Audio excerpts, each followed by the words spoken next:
এসেছি আপনাদের সামনে নতুন এক রেসিপি নিয়ে। আশা করছি আপনাদের এই ভিডিওটি ভালো লাগবে। ভালো লাগলে অবশ্যই সাবস্ক্রাইব করে দেবেন। চলুন তাহলে ভিডিওটি স্টার্ট করা যাক। সবার প্রথমে আমি বেগুনগুলো পাতলা পাতলা করে কেটে ধুয়ে নিয়েছি।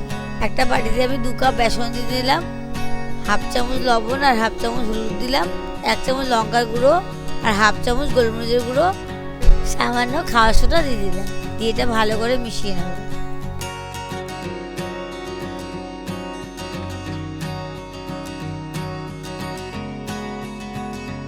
জল দিয়ে আমি আস্তে আস্তে গোলাটা তৈরি করে নেব।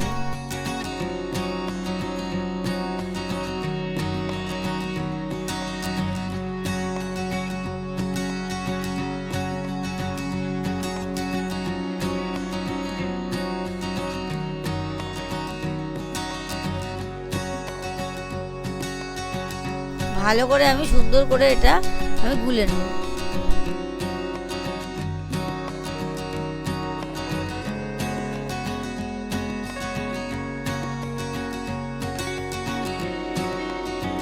আমি এরপর বেগুনগুলোর মধ্যে সামান্য লবণ আর সামান্য বেসন আমি মাখিয়ে নেব। কড়াইতে আমি তেল দিয়ে দিলাম। তেলটা গরম হলে বেগুনগুলো আমি গোলাটার মধ্যে মাখিয়ে ছেড়ে দেবো।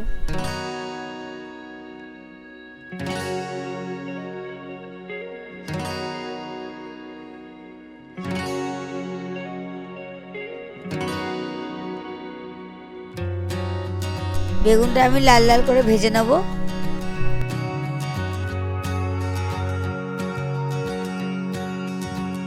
ভাজা হয়ে গেছে, এবার আমি এটা তুলে নেব।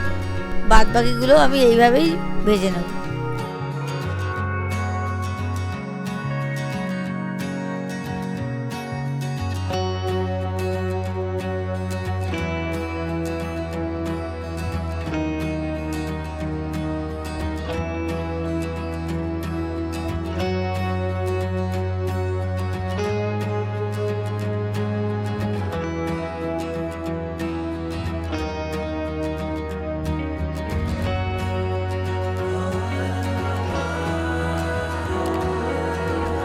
সবগুলো আমার ভাজা হয়ে গেছে, ব্যাস রেডি হয়ে গেল মুচমুচে বেগুন।